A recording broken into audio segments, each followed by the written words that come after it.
Welcome back to my channel Ayurveda Baat. आज की video में हम बात करने वाले हैं कि बीएमएस फर्स्ट ईयर में कौन कौन से सब्जेक्ट्स होते हैं और आपको कौन कौन सी बुक्स लेनी है।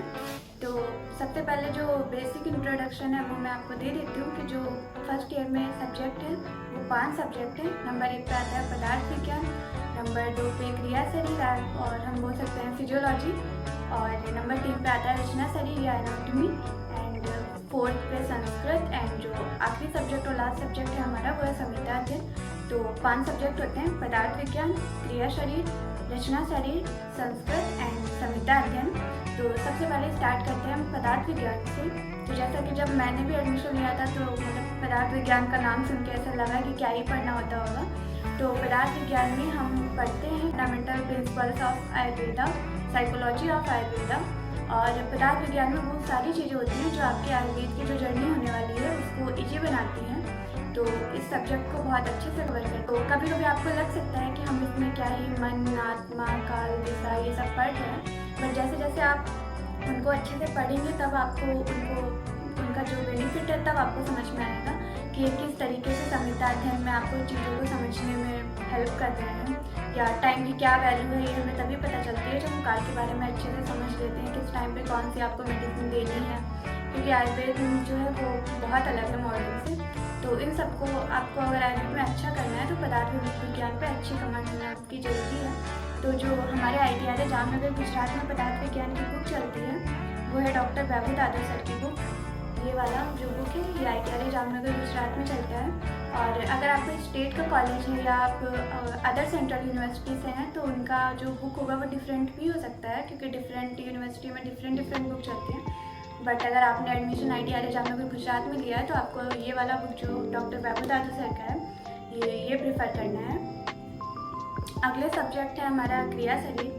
क्रिया शरीर में हम दोष, धातु, मल, मतलब आयुर्वेदिक पोर्शन में तो दोष, धातु, मल पढ़ते हैं, और मॉडर्न में हम वो सब कुछ पढ़ते हैं जो एक MBBS स्टूडेंट पढ़ता है वो हम भी सारा सब कुछ पढ़ते हैं। क्रिया शरीर में आपको आयुर्वेदिक और मॉडर्न दोनों ही पढ़ने में मिलेंगे। अगर हम आयुर्वेदिक टेक्स्ट बुक देखें तो ये है डॉक्टर चित्तरंजन दास की, ये आपको आयुर्वेद के लिए प्रेफर करनी है। कुछ लोग रेनाटे भी सजेस्ट करते हैं तो वो आप देख लीजिएगा अपने हिसाब से। मेरा तो यही सजेशन है कि आप एक बुक पे मतलब मत स्टिक हो, और कुछ टॉपिक आप रेनाटे से देख लें, कुछ चित्तरंजन से देख लें, क्योंकि दोनों ही बुक अच्छी हैं और कुछ टॉपिक आपको उससे अच्छे से समझ में आ सकते हैं, कुछ इससे अच्छे से समझ में आ सकते हैं। तो ये जो है डॉक्टर चित्तरंजन दास की बुक, ये आयुर्वेदिक पोर्शन जो है फिजियो का उसके लिए आपको प्रेफर करनी है। और अगर मॉडर्न में हम देखें तो मॉडर्न में कुछ लोग AK जैन प्रेफर करते हैं, कुछ लोग शैम्बुलिंगम प्रेफर करते हैं। बट हमारे कॉलेज में हमारे सीनियर्स ने और टीचर्स ने जो हमें बोला फॉलो करने के लिए वो ये शैम्बुलिंगम की बुक है, ये आपको मॉडर्न के लिए फॉलो करनी है। तो ये हो गई फिजियोलॉजी की बुक्स आयुर्वेदिक एंड मॉडर्न की। आयुर्वेदिक के लिए चित्तरंजन दास, आप रेनाटे भी फॉलो कर सकते हैं, एंड मॉडर्न के लिए शैम्बुलिंगम या AK जैन जिसमें भी आप कंफर्टेबल हो वो आप फॉलो कर सकते हैं। तो ये 2 सब्जेक्ट हो गए पदार्थ विज्ञान एंड क्रिया शरीर। जो हमारा तीसरा सब्जेक्ट है वो है रचना शरीर का। रचना शरीर में भी जैसे कि क्रिया शरीर में आयुर्वेदिक एंड मॉडर्न होता था वैसे ही रचना शरीर में भी होता है। अगर हम रचना शरीर का मॉडर्न वाला पोर्शन देखें जिसे हम ह्यूमन एनाटॉमी भी बोल सकते हैं, तो उसमें आप VDC का जो 9th एडिशन है नया वाला वो आपको लेना है, क्योंकि जो पुराना वाला था उसमें कुछ चेंजेस भी हुए हैं, तो नया वाला आपको एडिशन लेना है। और इसमें चारों वॉल्यूम 1, 2 एंड 3 एंड 4 चारों वॉल्यूम आपको लेने हैं। तो ये जो VDC का बुक है ये आपको रचना शरीर के लिए लेना, ह्यूमन एनाटॉमी के मॉडर्न पोर्शन के लिए, वही मतलब ह्यूमन एनाटॉमी के लिए मॉडर्न पोर्शन क्या ही। और अगर हम बात करें आयुर्वेदिक पोर्शन के लिए तो सुश्रुत संहिता ये तो मस्ट है। अगर आपको आयुर्वेदिक पोर्शन लेना है तो सुश्रुत संहिता ही फॉलो करनी है। कुछ पॉकेट बुक टाइप की भी आती हैं एग्ज़ाम पास करने के लिए, बट आपको अगर BMS में कुछ अच्छा ही करना है, नॉलेज करना है, तो सुश्रुत संहिता ही फॉलो करनी है आपको रचना शरीर के लिए। तो ये 3 सब्जेक्ट मैंने कवर कर लिए हैं: पदार्थ विज्ञान, क्रिया शरीर एंड रचना शरीर। अब जो हमारा एक बात और रह गई, एनाटॉमी में जो प्रैक्टिकल की बुक है वो आपको कलिंगम फॉलो करनी है, ये प्रैक्टिकल के लिए। और बहुत से लोगों का डाउट होता है कि BMS में डिसेक्शन होता है कि नहीं। तो BMS में मतलब हमारे जो इंस्टीट्यूट में तो डिसेक्शन कराया जाता है और बाकी जगह भी कराया जाता होगा होप तो। तो डिसेक्शन होता है आपको भी, और यहाँ पे सारी बोन्स मतलब सब कुछ पढ़ने को मिलता है। अगला सब्जेक्ट जो हमारा आता है, फोर्थ सब्जेक्ट, वो है संहिता अध्ययन। संहिता अध्ययन में हम चरक संहिता, अष्टांग हृदय और शिशु संहिता भी पढ़ते हैं। तो संहिता अध्ययन में जो अष्टांग हृदय है उसका ये जो ब्लू कवर वाला बुक है, इसको अष्टांग हृदय का मूल मंत्र बोलते हैं। इसमें जो सारा श्लोक दिया होता है, तो ये वाला जो बुक है ये मस्ट है आपको लेना, क्योंकि हमारे टीचर्स ने भी बोला है कि जब आप प्रैक्टिस करेंगे तब आपको इसकी इम्पोर्टेंस समझ में आएगी। और जब भी आप यहाँ आएंगे तो आपका इंडक्शन प्रोग्राम होगा, तब आपको इस बुक की वैल्यू बताई जाएगी। तो ये वाला बुक तो एकदम मस्ट ही लेना है। और इसका एक्सप्लेनेशन भी होता है, क्योंकि इसमें सारे श्लोक संस्कृत में दिए हुए हैं, तो चीज़ों को समझने के लिए हमें एक्सप्लेनेशन की ज़रूरत पड़ती है। तो ये है डॉक्टर आर विद्यानाथ की बुक अष्टांग हृदय की, जो इसमें जो श्लोक दिया जाता है उनका एक्सप्लेनेशन भी साथ में दिया जाता है। तो ये अंडरस्टैंडिंग के लिए आपको ये वाला बुक प्रेफर करना है। और ये है हमारी चरक संहिता, ये वाला बुक।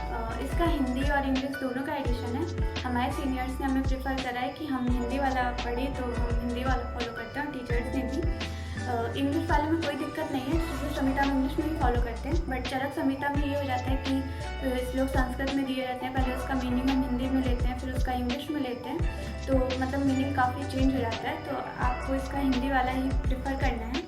इसका जो राइटर है वो पंडित काशीनाथ पांडे शास्त्री जी हैं। ये रेड कवर का बुक है, ये आपको लेना है चरक संहिता के लिए।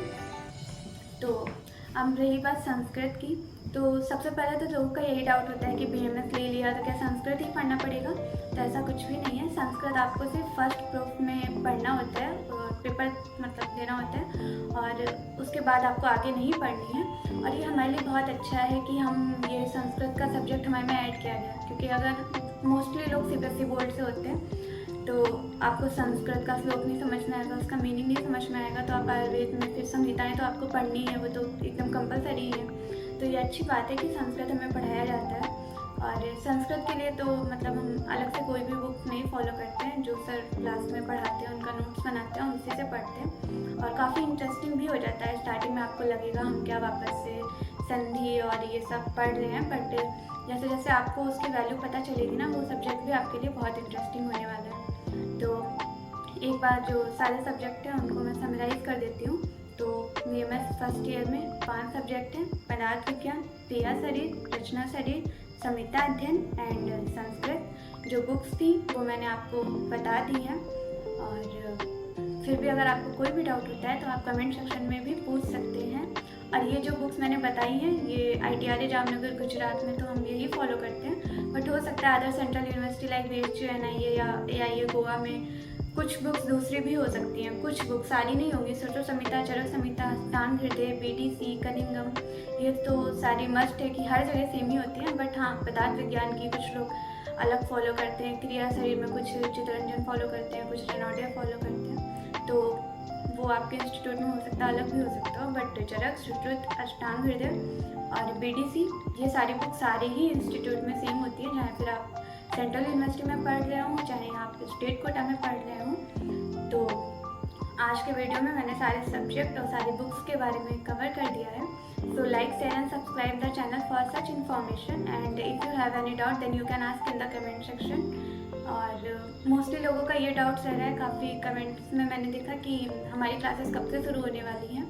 तो जो NCISM का शेड्यूल है उसके हिसाब से तो 1 नवंबर से आप सबकी क्लासेस शुरू होने वाली है, लेकिन हमारे कॉलेज का ITRA जामनगर गुजरात का अभी कोई ऑफिशियल नोटिफिकेशन नहीं आया है। तो अगर आपने एडमिशन ले लिया है और आप बार बार कई जगहों पे कमेंट सेक्शन में पूछ रहे हैं, इंस्टा पे पूछ रहे हैं, तो पैनिक होने का कोई भी ज़रूरत नहीं है। आपको ऑफिशियली ग्रुप जो होता है वो आई थिंक 1 वीक पहले या 15 डेज़ पहले बना दिया जाता है, और उससे आपको इन्फॉर्म कर दिया जाएगा कि आपकी क्लासेस कब से शुरू होने वाली है। तो उसके लिए बिल्कुल भी पैनिक नहीं होना है। और ठीक है, ऑल द बेस्ट।